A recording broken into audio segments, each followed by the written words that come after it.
My parents want me to support my sister marrying the ex-husband who abused me.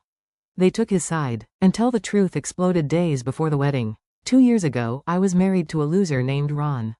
I'm not using this term lightly or out of spite. It's the only word that truly captures how toxic and draining he was as a partner. He was, without a doubt, the most emotionally, mentally and financially exhausting person I have ever been involved with. The worst part is that I was so blinded by love and hope at the time that I gave him my all, everything I had to give, and then some. It feels almost unbelievable now to say that I literally poured my blood, sweat and tears into making our relationship work, only for him to take without giving anything back. Ron and I dated for 3 years before getting married. During that time he never managed to hold down a proper job, which was frustrating, but at least back then he seemed to be trying. He would take on odd jobs here and there and claimed he was working towards something better.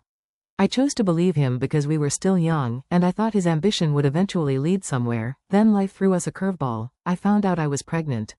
This was unexpected, as we were not even trying. I didn't even have enough time to think about my choices before Ron started pressuring me to get married. He insisted it was important to him that our child be born within a proper family. He said he wanted to do the right thing for me and the baby. At the time it felt like a romantic and honorable gesture. I was already emotionally invested in him, and I wanted to believe in the dream of building a happy family together. Foolishly I agreed to marry him, thinking it was the best decision for all of us. But if our relationship had cracks before, the marriage turned them into wide gaps. Almost immediately after we tied the knot, things began to unravel. What little effort Ron had been putting into our relationship before disappeared entirely, and his true colors began to shine through, far from stepping up as a husband and soon-to-be father. He seemed to think that getting married gave him a free pass to stop trying altogether. Ron started spending every penny he earned either gambling or drinking. This was a daily occurrence. He would stay out until the late hours of the morning, hanging out with random people at bars. Meanwhile, I was pregnant, working full-time and desperately trying to keep us afloat. Despite my condition, I shouldered the responsibility for all our bills, household expenses, and everything else that came with preparing for a baby. I kept telling myself that things would get better and that Ron would wake up to his responsibilities eventually, but I was wrong. He never helped me. One night I woke up feeling horribly unwell. A wave of panic surged through me as I realized I was bleeding. I could feel it running down my thighs, and deep down, I knew something was terribly wrong. My first instinct was to call Ron for help, but as usual, he wasn't home.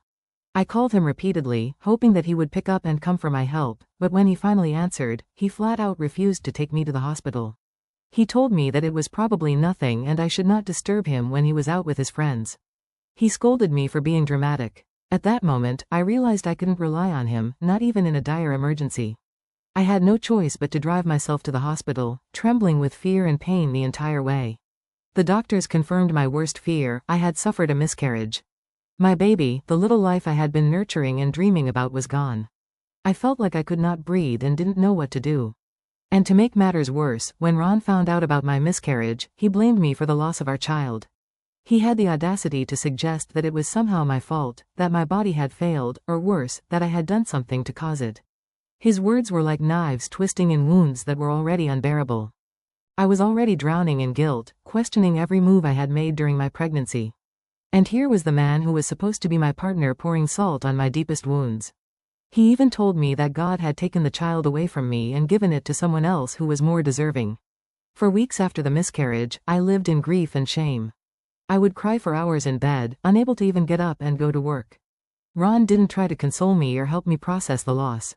Instead, he only made me feel worse, as though I was somehow unworthy of even basic compassion.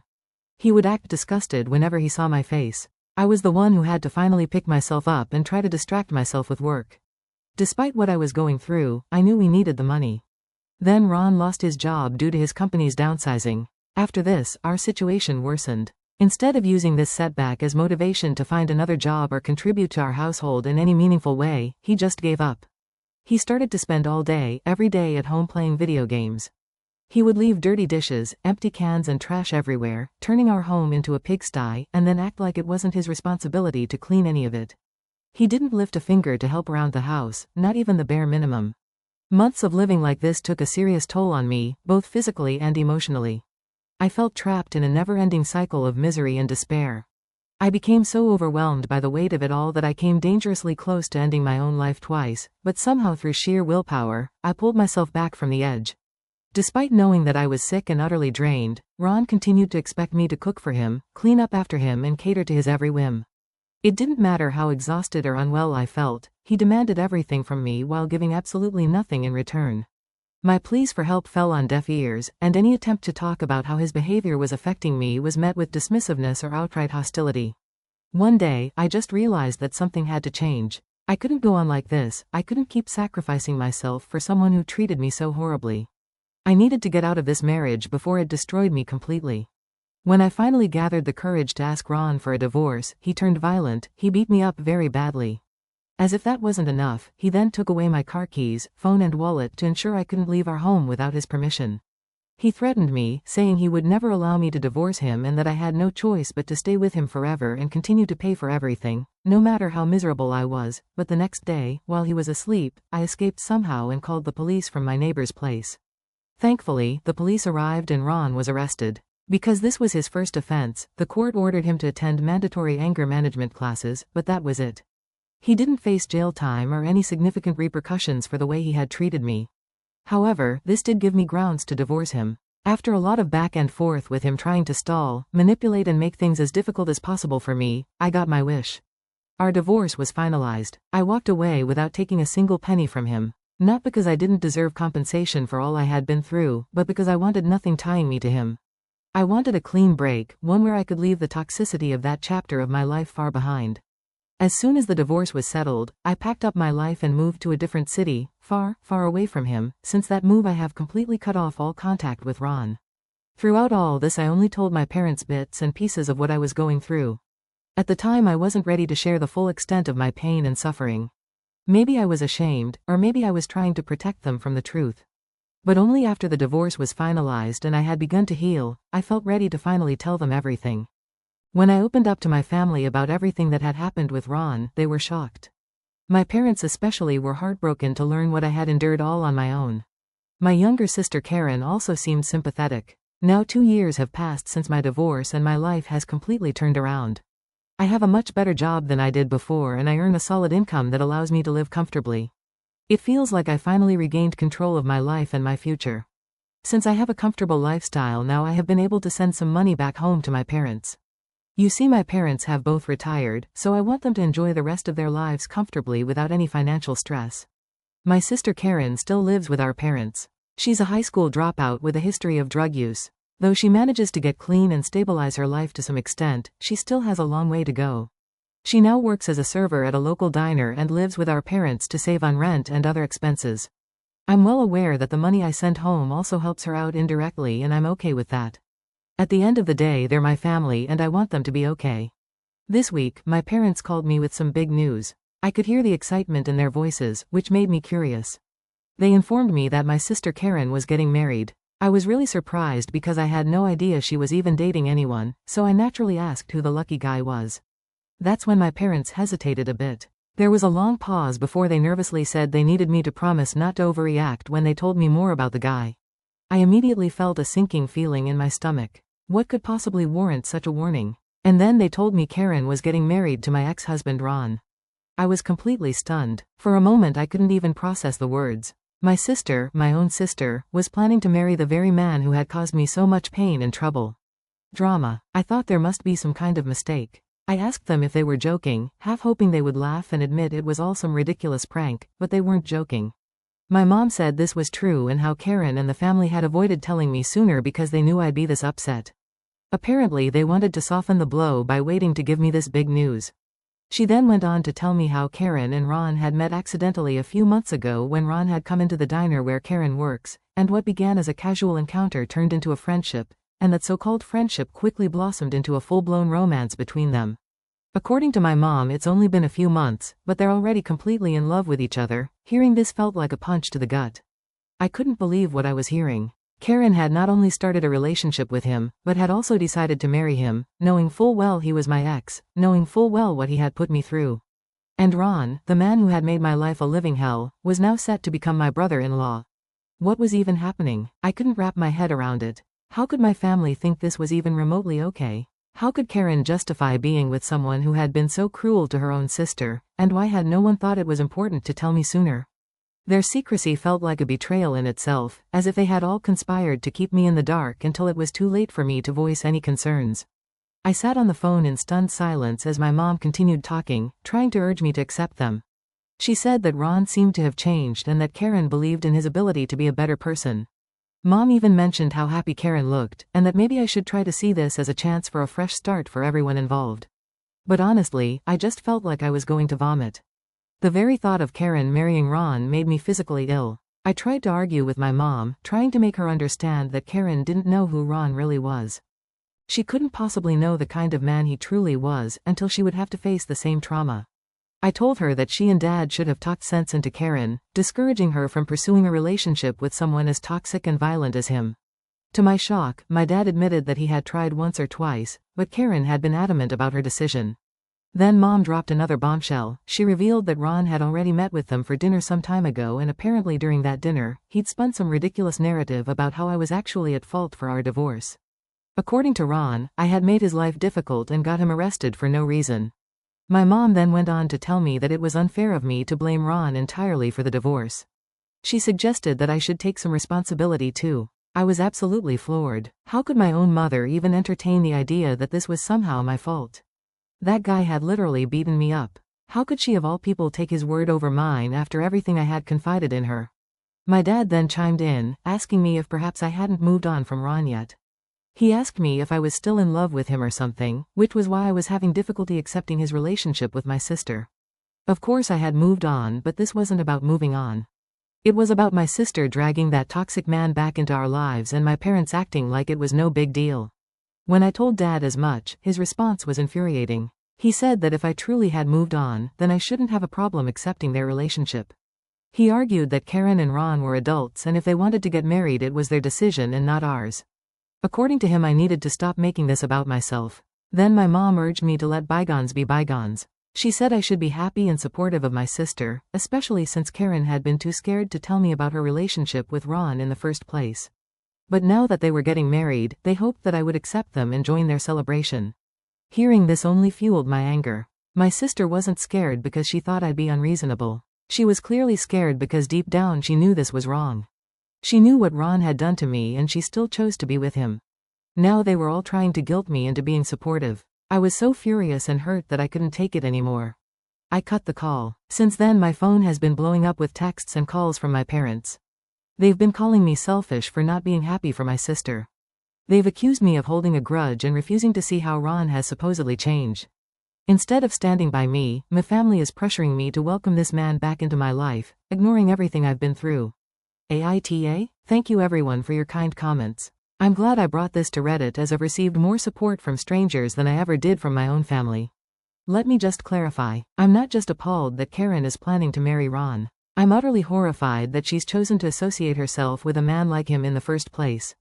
This is a man who has caused immense pain and suffering in my life, a man who blamed me for the miscarriage of our child as though it was something I had control over, a man who didn't care enough to take me to the hospital when I was bleeding and scared, a man who beat me when I tried to leave and threatened to hurt me more if I dared to disobey him. He was someone who never contributed to our household or our relationship in any meaningful way, and yet he drained me emotionally, physically and financially. Knowing all this, it's devastating to think that my own sister would even entertain the idea of being with him, let alone marrying him. How could she possibly justify being with a man like that? How could she think he's a safe or reliable partner after everything he's done? What's worse is that Ron has somehow managed to manipulate not just Karen but also my parents into believing some twisted version of events. He's made them think that I was partly at fault for our divorce, as if I didn't try everything I could to make our marriage work before finally realizing it was a lost cause. The fact that my own family is even entertaining these lies feels like a deep betrayal. As the oldest sibling, I've always felt a certain responsibility towards Karen. Even though we've had our ups and downs, I've always cared about her and wanted the best for her. That's why the situation is so painful for me. I can't stand by and watch her make the same mistakes I did, especially with a man as dangerous and toxic as Ron. She doesn't deserve the kind of life I endured, no one does. I know that simply staying silent and cutting them off won't solve anything. As much as I feel hurt and betrayed by my family right now, I can't just turn my back on them without at least trying to talk some sense into them first. That's why I decided to schedule a video call with my parents and Karen sometime this week. I want to confront them directly about this situation. I need to make them understand exactly what Ron is and what he's capable of. I'll remind them of everything I went through because of him, the abuse, the manipulation, the trauma, and I'll plead with them to see reason before it's too late. This won't be an easy conversation. I know I'll face resistance and I know there's a chance they won't listen to me, but I have to try. For my own peace of mind, I need to know that I did everything I could to protect my sister from making this catastrophic mistake. After this, if she still chooses to go through with this marriage, then at least I'll know that I tried my best. Well, the video call with my family didn't go the way I had hoped. In fact, it turned into a nightmare. I gathered all the evidence I had, including the medical records documenting the abuse I had suffered at Ron's hands. I had never shown my family this, but this time I wanted to show my family irrefutable proof of the pain and suffering he had caused me, not as a way to make it about myself, but to warn Karen about what kind of man she was dealing with. I laid everything out as clearly and calmly as I could along with my records, recounting the years of trauma I endured and expressing my genuine fear that she might face the same fate. But instead of understanding or even sympathy, Karen immediately went on the defensive. She argued that Ron had suffered just as much as I had during our marriage and accused me of being an attention seeker, claiming that I was using my past experiences to gain sympathy from everyone. She told me how Ron had told her that I was the one who had instigated him to lash out at me and that I had been wrong to call the police on him when he physically assaulted me. As if that wasn't enough, Karen then made a cruel and shocking comment about my miscarriage. She mocked me, saying that maybe it was for the best that I lost my baby with Ron because clearly I wasn't meant to be his wife for a long time or a mother to his child. Hearing this was devastating. I couldn't believe that my own sister could say something so heartless and dismissive to me about one of the most traumatic experiences of my life. The one thing I did notice was throughout the call, my parents mostly stayed quiet. When they did speak, it was to try to calm us down rather than take a firm stance. I needed them to stand up for me to see the truth, but instead they seemed more concerned about keeping the peace and agreeing with my sister. My dad assured me that they'd keep a close eye on Ron to ensure he wouldn't harm Karen like he harmed me. I asked him about how he would do that, and this is when Dad informed me that apparently Ron was supposed to move in with them after his marriage with Karen. I argued with Dad that this was a very bad idea. However, Dad yelled that it was his house, so it was up to him and not me to decide who could or couldn't live there. He told me that it was the right decision for Ron to move into Karen's room after the wedding since they didn't have a place of their own yet. My parents claimed that this arrangement would allow Karen and Ron to save money while also they could keep a watch over them. I warned my parents that once they let him in, he'd never leave. Ron is a freeloader, plain and simple. The moment he gets comfortable, he'll find every excuse to stay, draining their resources and bringing chaos into their home. They were opening the door to disaster. I asked my parents if they had truly thought this through. Did they really believe that Ron had changed? Did they think they could somehow manage him better than I could, despite everything he had done to me? My mom brushed off my concerns, telling me that maybe he wasn't as much in love with me as he was with my sister, and that perhaps this time he would be better.